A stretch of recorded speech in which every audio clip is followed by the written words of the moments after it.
Hello, everyone, and welcome to the second of 3 fireside chats, forming part of the Institute and Faculty of Actuaries Foundation's Aspiring Actuaries Mentoring Program for 2023-2024. Thank you all for joining us today. We have a great mix of panel members with us today, and hopefully you can see us all on your screen. I'll introduce each of our 3 guests as we go, but first some background on the theme of our chat today and its purpose. So our first fireside chat, which was held in October last year, focused on community, communication, and connection. If you didn't manage to watch that live, a replay is available on the IFoA Foundation's YouTube channel. So I highly recommend you have a look at that if you have a chance. Our theme today, though, is the public interest and social impact, and it's continuing our mentoring and our mission series. And both of those aspects, public interest and social impact, are important to consider in our professional careers. And I trust that today's guests will inspire you in these areas. One of the reasons that we chose this as today's theme is that some of our mentees from this year's program asked about it as part of their applications to join the program, including Praise Sombi from Zimbabwe, who is with us today, who asked us for insight on professionalism and actuaries acting in the best interest of the public. So we hope that today's session is helpful, Praise, and to all of our other mentees and attendees today as well. If you're also here live with us, we would love for all of you to add your questions to the Zoom Q&A, please. You'll be able to see what others have asked and also upvote the questions you particularly like. I think you'll also be able to add comments to questions if you'd like to. So we're keen to hear your thoughts and questions for us, please. I'll try to weave them into our conversation as we go. And if we don't get to them all today, the IFoA Foundation will aim to respond to you separately. A quick introduction to me. I'm the chair of this chat, and I'm Bradley Shearer. I'm an actuary and a chartered financial analyst, and I've worked across domains over my career so far, and I'm the founder of Protegion. We run the international group mentoring program for the foundation. Our first guest today is Lusani Mulaudzi. He's one of Protagion's professional mentors. He's an independent non-executive director, a lecturer, and more. And Lusani is joining us from Cape Town in South Africa. Welcome, Lusani. Thank you, Bradley, and the audience out there, and my fellow panelists. It's good to have you with us. My introductory question for you, please, Lusani, is actuaries will be familiar with our duty to act in the public interest, but you're the first actuary in the world with that as one of your official roles. So what does being a public interest actuary entail?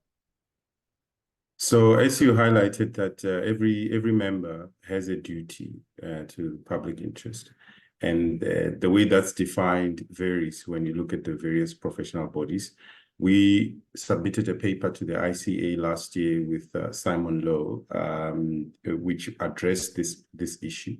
And in that paper, it highlights the different ways in which that is interpreted. One of the ways that is interpreted is just if you're doing your job professionally, considering your client and other stakeholders, then you could be deemed to be upholding the public interest as far as that is concerned. The kind of role that I have is an expansion of that. So over the years, and I think that is also the same in other professional bodies, we looked at other professional bodies in terms of what they do, how they engage with policymakers, and even the way they do that, it varies. The Actuarial Society of South Africa has also been doing that for quite a number of years. They would give input to whenever there are any sort of green papers or policies that are being discussed, etc. They felt that they needed somebody who could actively engage with policymakers. So therefore, they titled this Public Interest Actuary, but the focus is mainly on the engagement with policymakers. That we also described in detail in that paper, showing the kind of work that I would do, the kind of activities that I would organize. We have a strategy that sort of helps us in all of that work, but that's what it entails on my side, primarily the engagement with policymakers and bringing in other actuaries to get involved in different policy issues that we get involved in. Thank you, Lusani. Just for those in the audience who might not be familiar with the acronym there, ICA, International Congress of Actuaries, I think it stands for, and that was in Sydney last year. And Correct. yes, you and Simon presented at that conference. So Yes. anyone interested in lots of detail there, please do have a look at that paper. It's very thorough and well worth reading. A follow-on question for you, Lusani. How have your career experiences so far? You've been involved in a variety of things. I mentioned your non-executive director roles, your lecturing as well. How have your career experiences helped you as a public interest? Yes. Yeah, so I started off in technical roles, like many of you have done or will do, doing valuations, etc. Then I moved into doing medical schemes work that's in the healthcare space, doing pricing, doing product design, and having engagements with the managers or the trustees of those with my clients, let me put it like that. And that's the part that I enjoyed the most, engagement with clients, presenting solutions to them, etc. So that has shaped me in the work that I do now.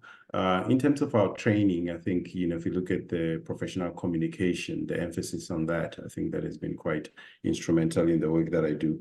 And also just the understanding of the financial services sector, insurance industry, more specifically, and also other investment space and the tools available there and how you assess them and how you evaluate them. I think those things would have been difficult for me to learn by myself, some of those things. And so I think in terms of my career and experience, I think those things have assisted me greatly in the work. And some of the topics that we deal with are quite different to what one is accustomed to if one works in the actuarial space, but still the methodology and the way of thinking and the communication and so on, those things do come in quite handy in that space. I imagine there'll be a lot of collaboration with other professionals, right? So you're bringing the correct. I mean that is key. Yeah. That is key, and that is an emphasis there. So because when you're dealing with some aspects, you're gonna need to be dealing with lawyers, you're gonna need to be dealing with economists and so on. Those are the people that, especially the economists, they get involved in quite a wide variety of policy issues. But I think my view, and if I look at the kind of topics that we've been involved in, my view is that actuaries can add quite a lot of value in some of those aspects, especially where there's a lot of planning involved and modeling required. I think we can add value, but you are correct that can only really happen when we collaborate with other professionals, and I found that to be quite thoroughly fulfilling to do so. Yeah.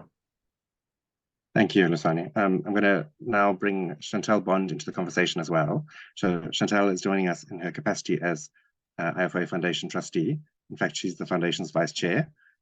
She's currently based in Singapore. She's worked in a number of markets over her career so far and has a regional role in her day job. But more on that later. Hello, Chantal. Hi, Bradley. It's lovely to be here. Thank you for joining us. My first question for you, please, Chantal. What are the foundation's focus areas? Yeah, so the foundation is focused on giving support and opportunities to actuaries and future actuaries from all backgrounds. So we want to be able to remove barriers to entry for people to enter the actuarial profession, particularly those who might be facing financial hardship or just based in a country where the profession is not as established and there may be less access to qualified actuaries. And in doing so, we want to help increase the diversity of the profession, which is a cause I really believe in. So there's a very strong social impact focus, I think, from Chantal, from the way you're describing it. Yeah, absolutely. That's the key focus of the IFoA Foundation. Great. And could you give our attendees some examples of the foundation's programs as well? So some things that the foundation is working on or busy with? Yeah, we run a range of different international scholarship programs, and we give grants to scholars to help cover the costs of exams and subscriptions. And we also created the Aspiring Actuaries Mentoring Program that hopefully some of you will be familiar with, to support new graduates globally as they start their careers. The foundation also funds educational projects that encourage the study of maths and introduce school pupils to actuarial careers. And we support financial education for young people.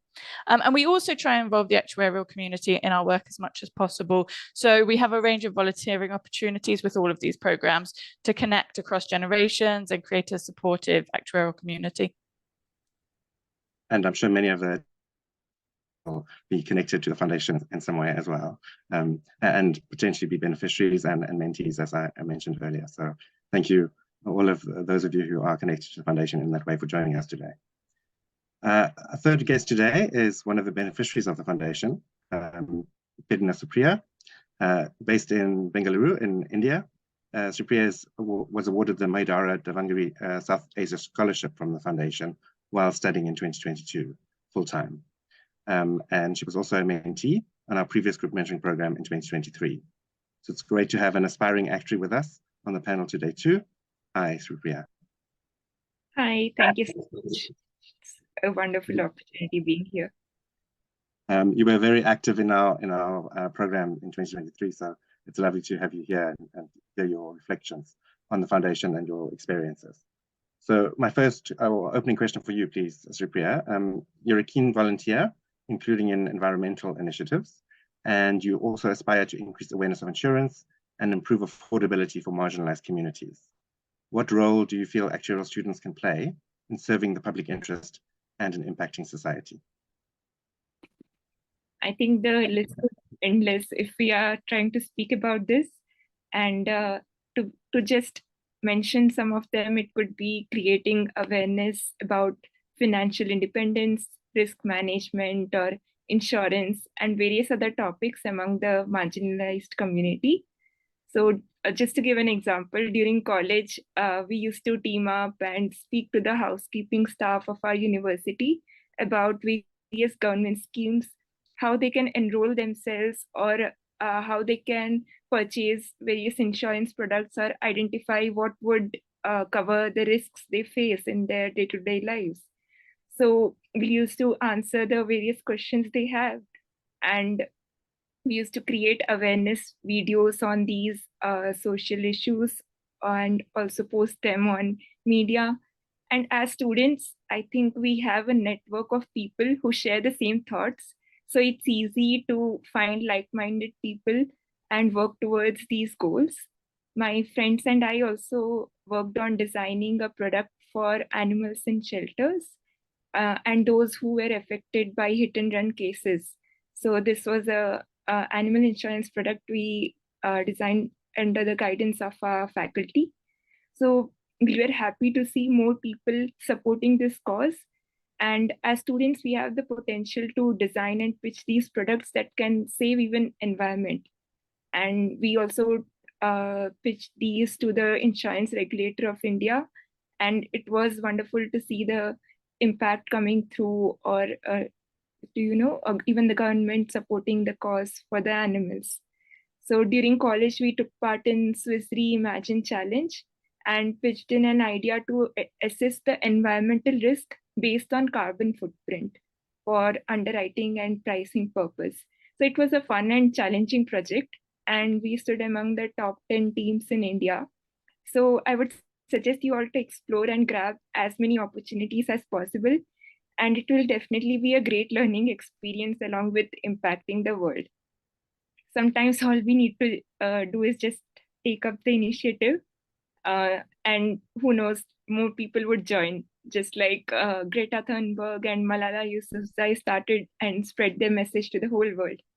So as students, I think we can also inspire our juniors or friends who don't know about actuarial science to just create awareness about it and encourage them to join the profession if they are interested.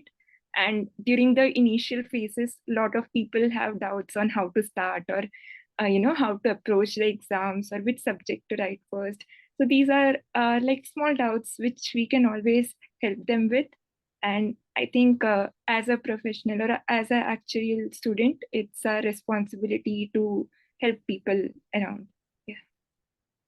That's a fantastic answer. Thank you so much, Sripriya. It's great to hear all the areas you've been involved in locally with your local professional body, with sponsorship of insurance companies and reinsurers as well.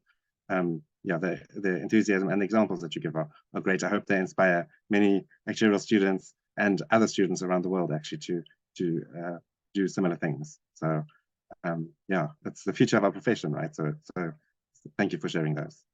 Thank you.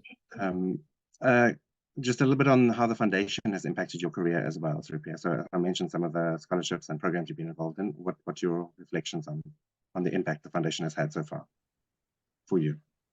It was definitely a life-changing impact. And once we received a scholarship, it was an opportunity for us to also network with people around the world, network with those from the foundation, and we found the support to be helpful at all times. And we felt like we have someone who supports our career, who is happy with our success. And we also didn't feel so stressful with our journey, but we definitely had a huge financial, professional, and personal growth coming through in our lives.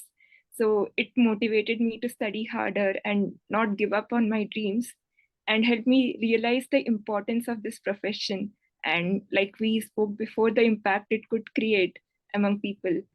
So the group mentoring sessions were also wonderful, and we could hear about perspectives of actuaries around the world, and feel free to ask as many questions as possible. And I think that's the key to learning and growing.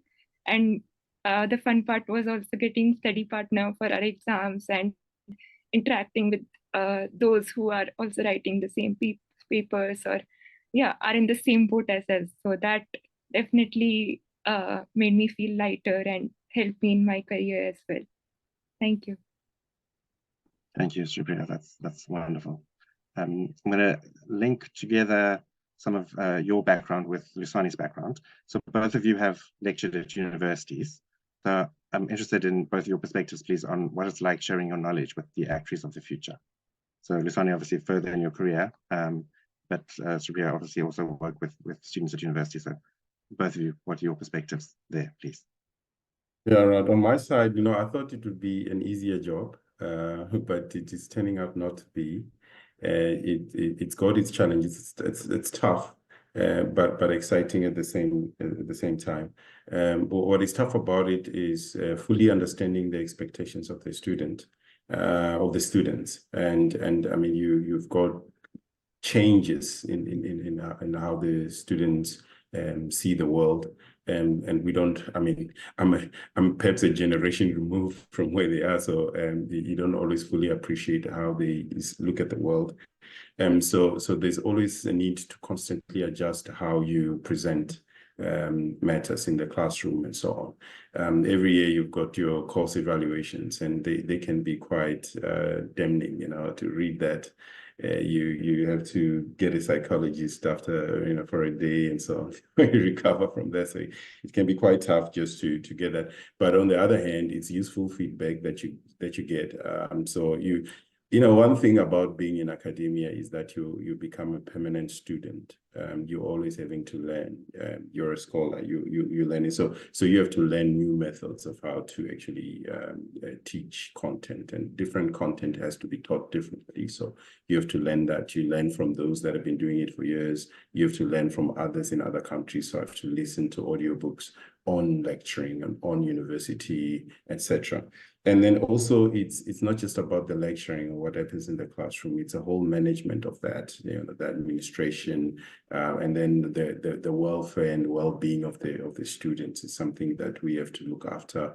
And then you have to do your own research as well. So it's actually quite, it's busier than I thought, but exciting at the same time. So yeah, there's an art to it, or there's a methodology to it, and I'm still figuring some of those things out. But you are placed in a position where there's a potential for you to impact lives in a very great way, in a lasting manner. So it's good to be at this place where you can share your knowledge, and probably that's the most exciting part, where you can stand there and share what you've learned over the years.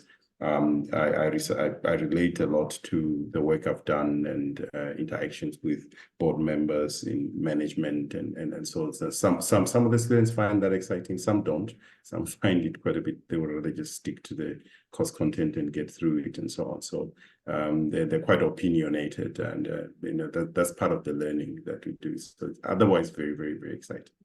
Thanks. Yeah, your thoughts? Yeah, I would totally agree with Lusani on this. I think it's a perpetual learning, as you mentioned. And it was difficult for me as well, starting it off and being able to understand every aspect of the subject just to teach maybe one concept in that. And so it was fun and engaging, that is for sure. And I would love teaching, to continue teaching.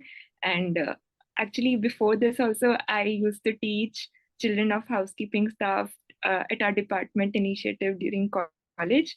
So kids from ages maybe 6-7 years till like 18 years. And it was really amazing to see how enthusiastic and fun-loving they are, and the eye to detail they have. And when they ask some questions, you have to research about it and get back to them. So that is like a fun part, and being a part of their growth, their success is something which brings in a lot of happiness. And always, as Lusani mentioned, like it's mutual learning and growth for us. So it's a wonderful experience. And I feel the hard work and all the night outs are worth the success we see in those students. So I love this experience.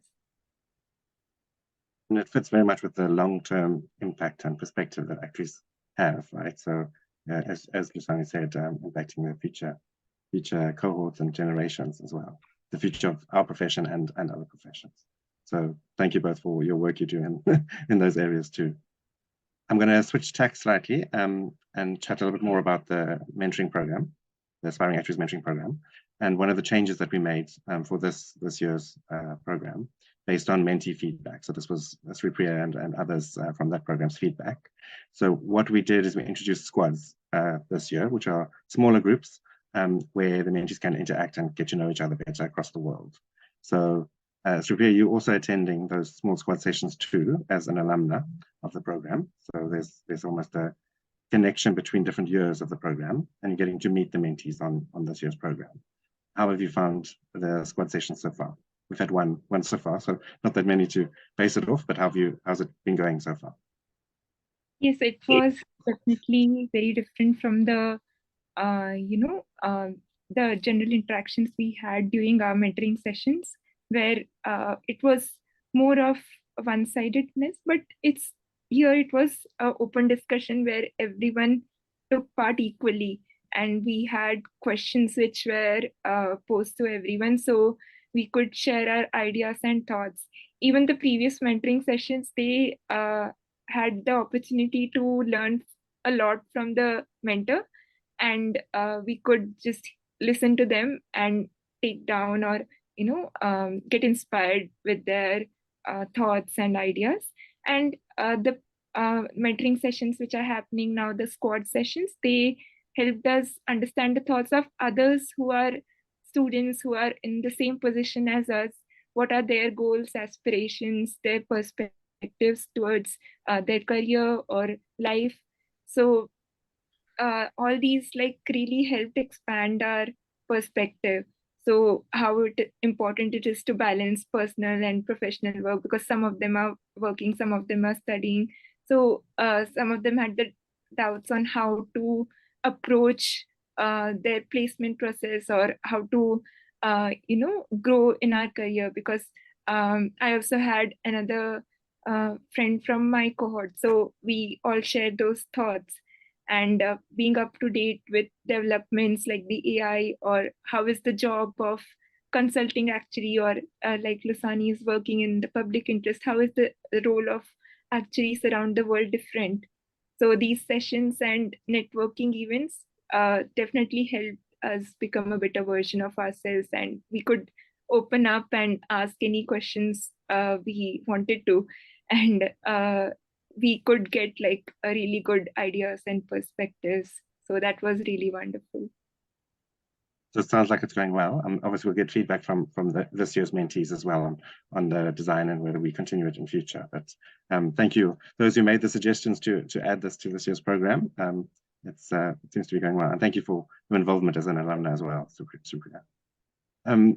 Chantal, just from a trustee perspective, how do trustees feel about the connections that are forming between cohorts on the program?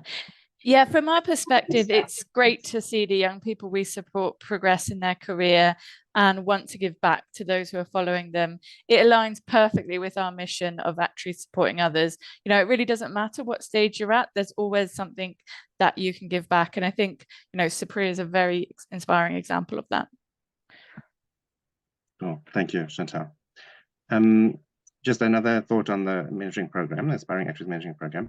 It's designed to be international. So like today's chat, obviously we've got people joining us from all around the world and attendees too from all around the world. So just linking that to some of your career experiences, Chantal and Lusani, you've worked across countries, both of you. And Sripriya, obviously a long career ahead of you, so you might also in future. But Chantal, your role at the moment is across Asia Pacific.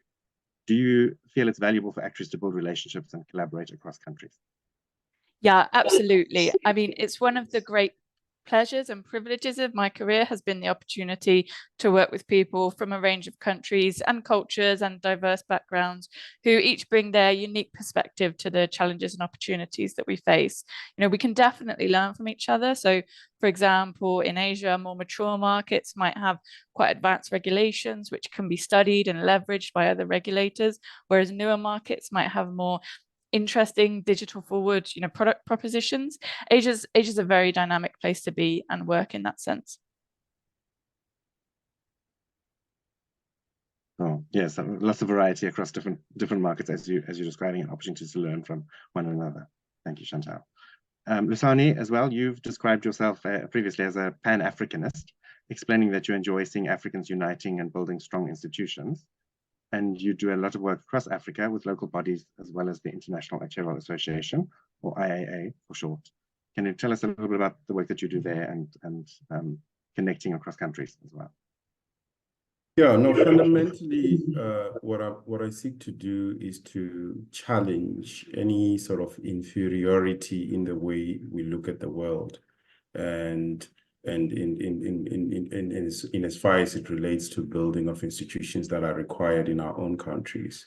It's well and good to think that everything good will come from outside, but people need to also understand that there's a lot that needs to be done by themselves to build the kind of institutions that would be necessary for development and growth in their own countries and so on. So that is the view that we have. I'm involved with the IAA, with the advice and assistance, the task force focusing on Africa, and primarily we're dealing with the education aspect, you know, making sure that we can train more actuaries in the different markets, in the different countries, and also just for the regulation of the profession in those countries. So the societies, the local societies, have to take more and more responsibility in the regulation of the profession in their countries, but also in the training of the actuaries. So in some countries, you've got a lot of universities that are offering actuarial programs, but not necessarily of the right standards. So some of those graduates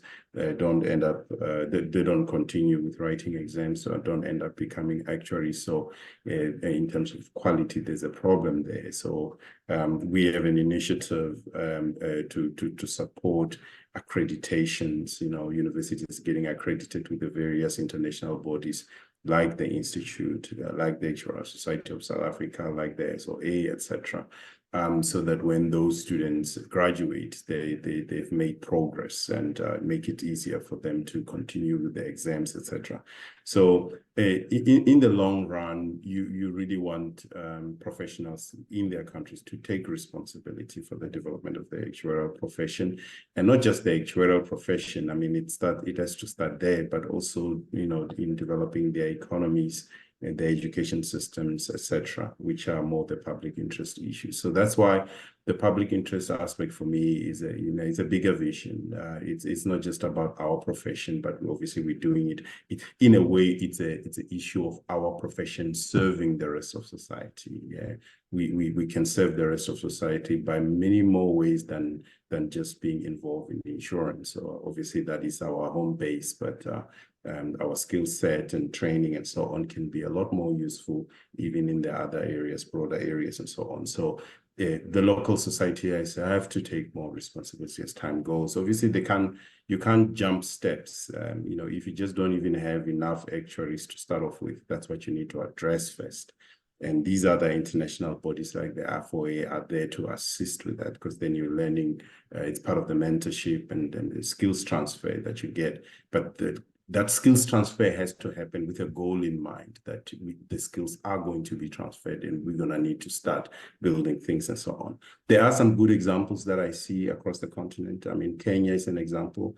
You can see that they're starting to take a lot of responsibility for doing, various initiatives in their own country. Nigeria is coming along. Ghana is also down the track.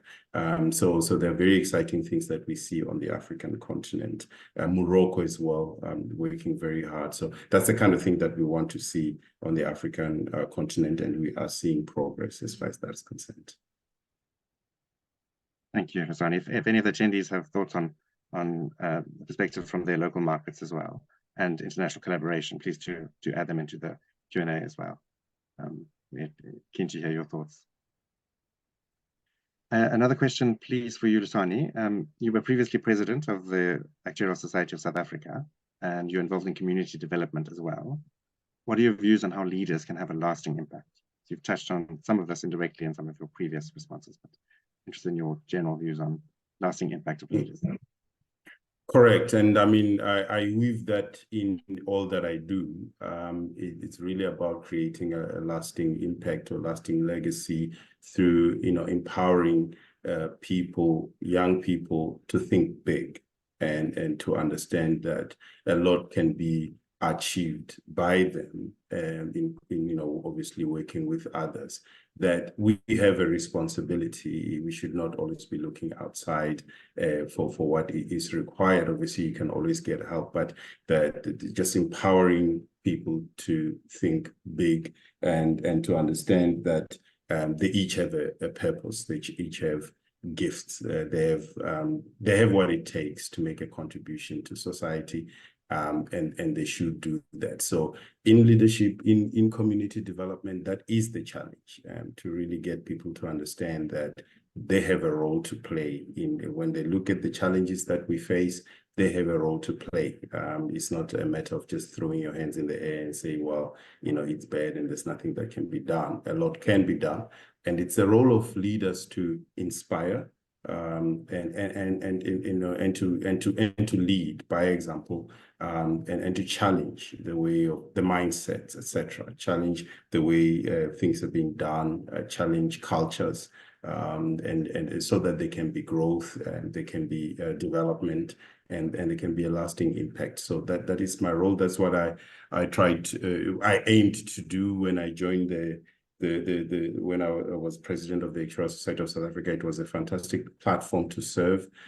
You've got an opportunity to speak and to inspire and to challenge, and then that it was. And I've taken that experience on and sharing it in different ways. So that was a great opportunity. And I think for one thing that I've learned in my career is the power of volunteerism, just for doing things that don't necessarily pay you any money immediately. And that has shaped my career, in that the things that I did voluntarily ended up creating opportunities for me, that sort of in a way became like a career. Lecturing is something that tutoring is something that I did voluntarily first. Serving on boards as a non-executive, I've served on committees for perhaps half of my life, and that's where I gained the experience of being involved in committees and running committees and chairing committees, etc. Doing it voluntarily, and now I get paid for it. So that is the lesson that I learned, that you don't necessarily get paid from sort of your hardcore skills that you pay for at university and so on. Some of these softer things that come up that you develop by doing, by volunteering, can end up actually even paying more at the end of the day. So leaders have a very important role to play. If you look at our continent, we're just so far behind. And how it's going to change is by having leaders that have vision, that are focused, that can make a change. And I'm sure it's the same in other contexts. I know we've got mentees here from China, from India, and other parts of the world. And it's the same challenge. It's a challenge of leadership, and we have to rise to the occasion. So yeah, that's what inspires me, and that's what keeps me going. So being the president was not like the last step or something like that. It came early in my career. It came before I was 40. So in that sense, I've got enough time to plow back, having had that experience. And it's fun. The kind of people that I meet across, in various countries, across continents and so on, it's just been quite fantastic, and has helped me a lot in my own development as a profession. Thank you, Lusani, and thank you also for being a professional mentor with Protection as well, as part of that portfolio career. I'm interested in Chantal and Sripriya's thoughts on what Lusani's covered, if there's anything you want to add to that.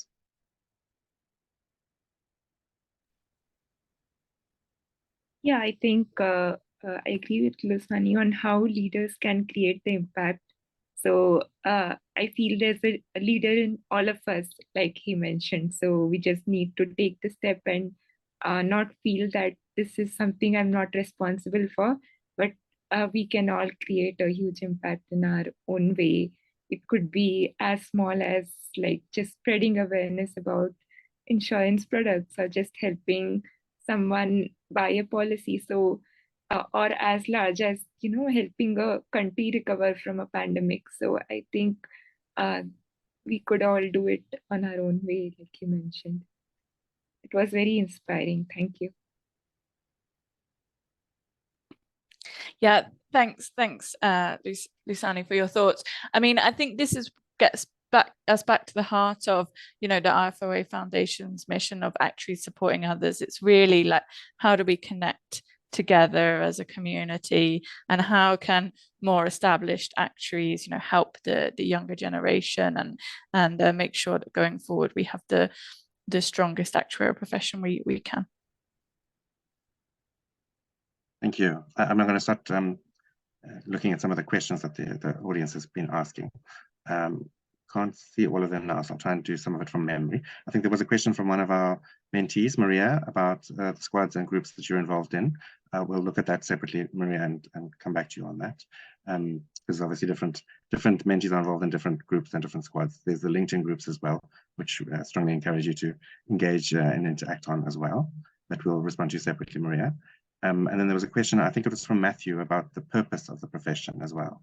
So interested in all three of your thoughts, please, on what would you see as the purpose of the actuarial profession? Why are we here? A very broad question, I suppose. Thank you, Matthew, for asking.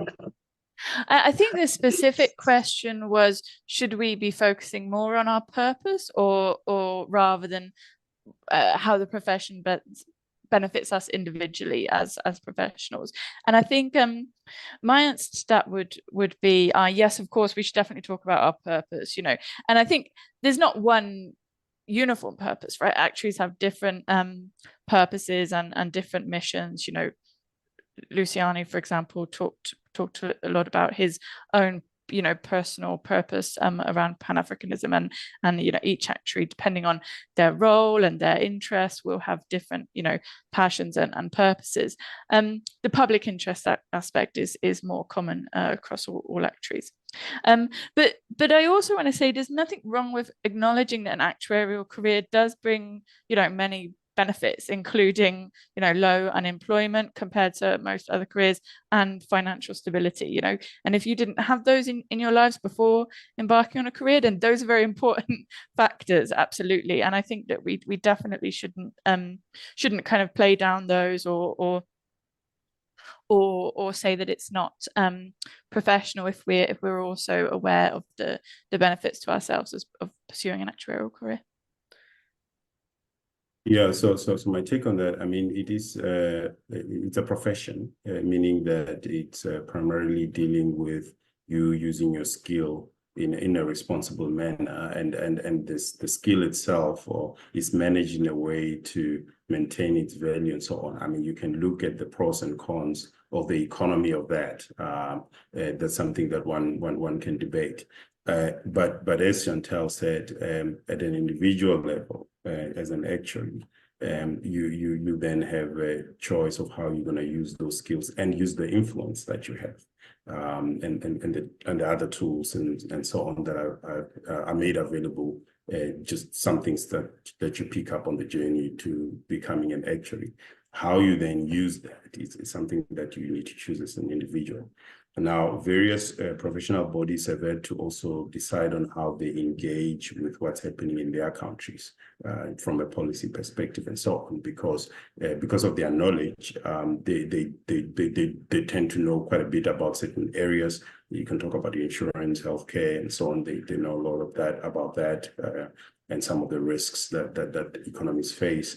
And then also just the skill set can be useful in some of the other policy issues in education and so on. So then it's a choice of how, as a collective body, how do you interact with those things? So we find that in our work in the public policy space, I mean, the different actuaries have different views on what should be done.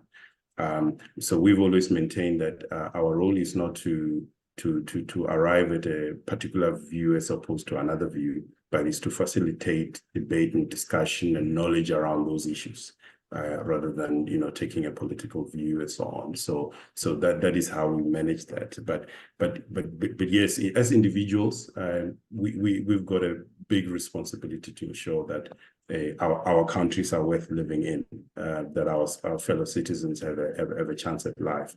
We've got that, but as a collective, we acknowledge that different actuaries have different views on life, etc. So on the one hand, we need to respect that, but also encourage people to step out as much as they can and use their skills responsibly. I would also like to share something. So first, thank you, Matthew, for this question. Actually, it's very interesting, to be honest. And as Chantal and Lusani mentioned, so it's tricky, but yeah, I just feel like find what you love doing.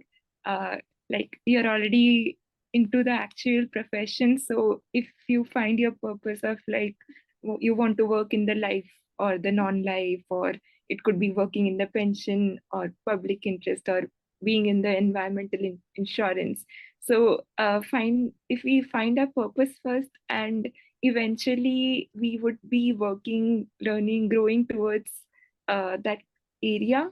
And on a day-to-day basis, we would try to learn more about it, enjoy what we are doing in our work. So that would eventually benefit ourselves as well. So I feel like you need not choose between both of them, but they could go side by side and make you feel happy at the end.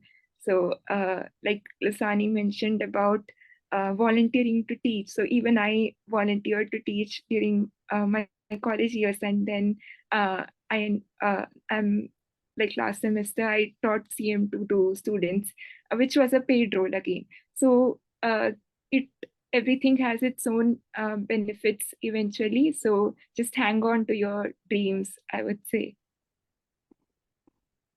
Thank you, everyone. Great thoughts there, including from personal purpose perspective, the profession's purpose, and also the importance of working together, right, to achieve our own purpose and goals, as well as the professional public interest focus and social impact, if that's particularly important to us as well.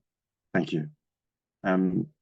Others, if you've got questions you'd like to ask, please do pose them in the Q&A. I'm going to come back to Praise's question that I mentioned right at the start. So part of that was professionalism. I was asking about professionalism. So I'm interested in the panelists' views on your reflections, please, on professionalism. Thanks, Bradley. I think for me, if I could, really just sum it up, I think the heart of professionalism is about trust. People need to be able to trust that actuaries are keeping the public interest and the interests of policyholders at heart, but they need to also trust that we're aware of and managing conflicts of interest.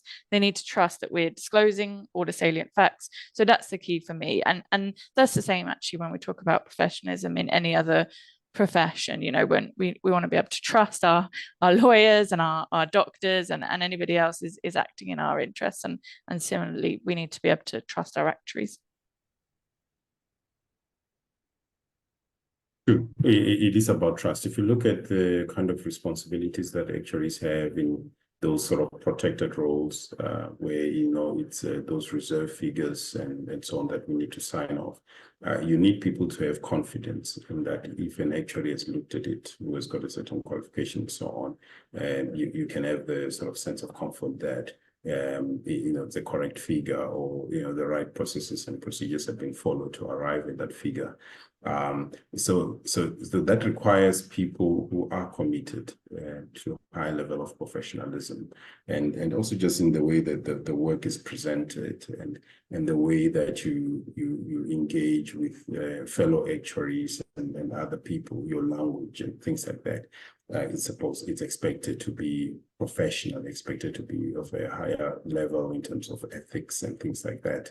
And that is to maintain the integrity and the reputation of the profession. Some of it you may say it's perhaps selfish, but selfish in a sense that, you know, if you're gonna maintain the reputation of that, and therefore the economic value and, you know, of such services, you're gonna need to work hard at ensuring that everybody who subscribes to this profession and to whatever professional body is committed to act in a certain way, is committed to upskill themselves, upgrade, so they don't just, you know, get the qualification and relax.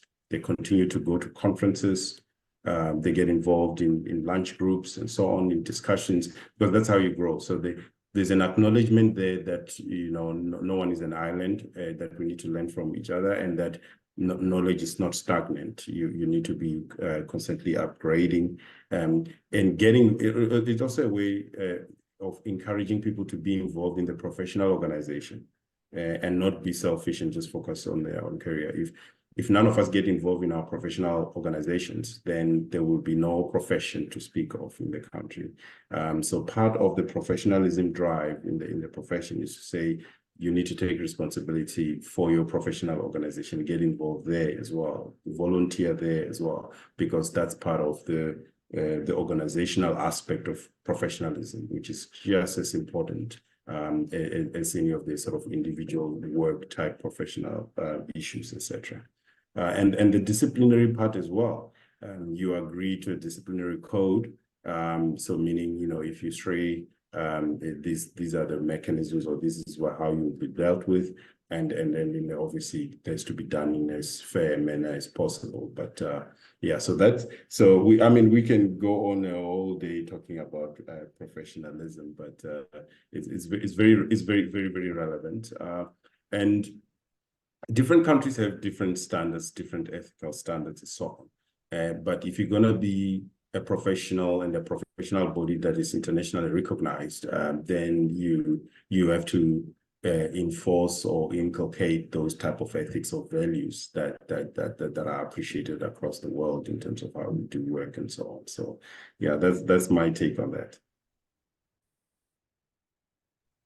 Thank you. I think that was very inspiring. My thoughts would be, it's again something which is not a one-off thing, like just during the work, or, you know, just when you go out. I think it's something to be embedded in ourselves throughout our careers, be it outside work as well. So abiding by like, we are part of this actuarial profession. So like having the integrity, the ethics, and even following the continuous professional development as IFoA suggests. So as Lusani also mentioned, continuously growing and learning. So again, acting in the best interest of people, not being self-centered in that way. So understanding what impact would each of our actions or even our thoughts would have on the society in general. So it could be, there would always be a thin line which we need to think, like, if we increase the price of a particular insurance product, then would that make the product unaffordable to the people? Or like, just because we want to raise our margins, would people not be able to afford it? So having that line of difference and understanding what would be the needs of the people when designing the product or when pricing them. So all these are something we can think about in our day-to-day work and in our journey. So I guess that is what professionalism would mean. Thank you. It's good to hear experiences of senior actuaries as well as students of professionalism. So thank you all for sharing your views. There was a question, another challenging question from Matthew about, is it actual trust or perception of trust? My thoughts on that is it's both of them. So we need to be trustworthy. But it's also, it's not, you can't only be trustworthy and then not have others not be aware of that, right? So there's a management of the way that people see it as well. So you need to both be trustworthy and be seen as being trustworthy. That's important for all professionals, I think. There's a question from Gloria about the future of the actuarial profession, given the rise of artificial intelligence in most institutions. So whoever wants to touch on that, I'm interested in your thoughts, please. Yeah, so that's something when I did my inaugural speech as a president of the Actuarial Society of South Africa, I focused on that, and that definitely when you look at the trends, more and more work can be done by these artificial intelligence tools, etc. And therefore every profession has to consider how it's gonna keep a step ahead in terms of the value that the professionals offer in that space where things are changing rapidly. So it's something that in our profession and this side of the world, and I see that happening also in the other actuarial bodies, thinking about how does that look like. I think it's a blessing in one way that you're gonna have certain things that can be more automated, that can be done by these tools. And then, I mean, if you look at some of these AI chats and so on, they can do quite a lot. But one still finds gaps, and I know we know that those gaps will close as time goes. But there needs to be that understanding of where does the human add value, especially when you're leading other humans. Whether we're at a point where we are happy to be led by bots, I don't think we're there yet. I think there will still be a human touch required. So therefore, the more qualitative aspects become important, even though one has got the sort of quantitative background or technical background, but just the way of facilitating those issues and linking the dots in terms of the social dynamics, political dynamics, and economic dynamics, and all those kind of things. I think there'll still be a niche there for human beings to play that role. But I think one has to be thinking a lot broader on how you use your skills and how you engage with people and how you use the tools. So it's no use just fearing those tools. You have to understand them, see how you integrate them. I mean, at university, we have to make peace with the fact that students can now punch in some words and get some of those bots to write very convincing answers for our questions and term papers, etc. So therefore, with that knowledge of what is possible, what AI can do, how do you still structure your curricula, and how do you examine, how do you grade, and things like that. So we are also learning a lot. That's why I'm saying in the space where I'm in, it's just constantly learning because we have to keep up with a lot. So it's a reality, and we just have to figure it out and work with it. Thank you. I'm going to move to some other questions as well. So sorry if Chantal and Sripriya wanted to add some detail. I'm just mindful of time. There's quite a few coming through in the Q&A as well at the moment. Comment possibly from Anne, I'm not sure from the name, just highlighting that actuarial work should be more collaborative in future and more reproducible rather than actuaries working independently.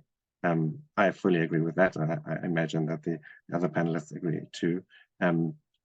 there's a lot of work that requires detailed and diligent assessment and calculation, but it's also about how we work together, right? So those collaboration and skills across working with other humans, as Lusani said, very, very important. So thank you, Anne, for that.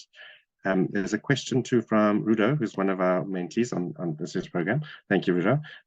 Asking about ways in which actuaries can be involved in developing and implementing public policies related to social impact. So maybe I'll take that one, and then other people can expand on that. I think one of the absolutely most direct ways, if what you're interested in is implementing public policies, is working for example, the regulators. All regulators in any country in the world will employ actuaries, and they will be at the heart of developing exactly those kind of public policies. So there might be regulations on fair treatment of policyholders, for example. There's also volunteering for the IFoA. So the IFoA tends to have working groups, that examine various different aspects of the social impact of different insurance and pension and reinsurance kind of products and practices, and so that's really one other way. And then similarly, there are lots of other working industry bodies and associations and working groups that you can participate in, and some of them in turn work very directly with the regulators in their countries to influence policy decisions on those kind of things. So that's another way. And then even within firms, if you're working for a firm, they will internally have their own thoughts on some of these things, and have their own internal policies that they develop, and that is basically the kind of ground up way to influence how the market reacts to some of these issues of social impact kind of policies. So I think there's a variety of different ways, and there's certainly plenty of opportunities for actuaries to have an influence on these kind of issues. Thank you, Chantal. That's a very broad answer, and hopefully, Rudo, that was helpful. Obviously, if you want to know more about that, we can chat about that in our upcoming sessions as well. But thank you, Chantal. Mindful of time, so I'm going to now start bringing the session to a close. And just a wrap-up question, I suppose, for Chantal, please. What message would you have for potential donors, beneficiaries, and partners of the foundation as we bring the session to a close? Thanks, Chantal. Thanks, Bradley. The IFoA Foundation is supported operationally by the IFoA, but all funds for our charitable activities are raised from our community, either from corporate sponsors or from individuals making donations and fundraising for us. So, for example, Barnett Waddingham is the patron of our mentoring program and one of our corporate partners. So a big thank you to them for choosing to support this initiative. So my message would be, if you've connected with what we've discussed today, please make a donation, using the QR code, or join our mailing list to find out how to get involved with the foundation, and see for yourselves, how rewarding giving back through the IFoA Foundation can be. Thank you, Chantal. I'm not sure if the QR code is showing on the screen at the moment or not. I can just see the panelists. So just for the attendees, if you, hopefully that's showing on your screen. That gives you an opportunity to donate to the foundation. And thank you for sharing it. You can leave feedback, please, on this session. So this is anyone, mentees and any of the attendees today. And then there will also be a page for you to connect with the foundation and donate money as well. Hopefully that will show at some point. We'll be back. Thank you very much. We'll be back for one more fireside chat to close out the 2023-2024 program later this year. Obviously, we will have sessions for the mentees themselves, but the open session will be another fireside chat. We hope you're enjoying them. Please do spread the word about the amazing work the foundation does around the world. And you've seen the QR code for the feedback. Hopefully you had enough chance to capture it. And we'll try and send it out in the follow-up email as well from the IFoA. And please also do sign up for the foundation mailing list for all of the foundation's news. But, so the last thing for me to do is just to thank the panelists for joining me today. Lovely to hear your perspectives. Thank you for involvement with the foundation. Yeah, it's been great to speak with you. Thank you very much, everyone. Thank you. Thank you. Thank you. Thank you. Thanks very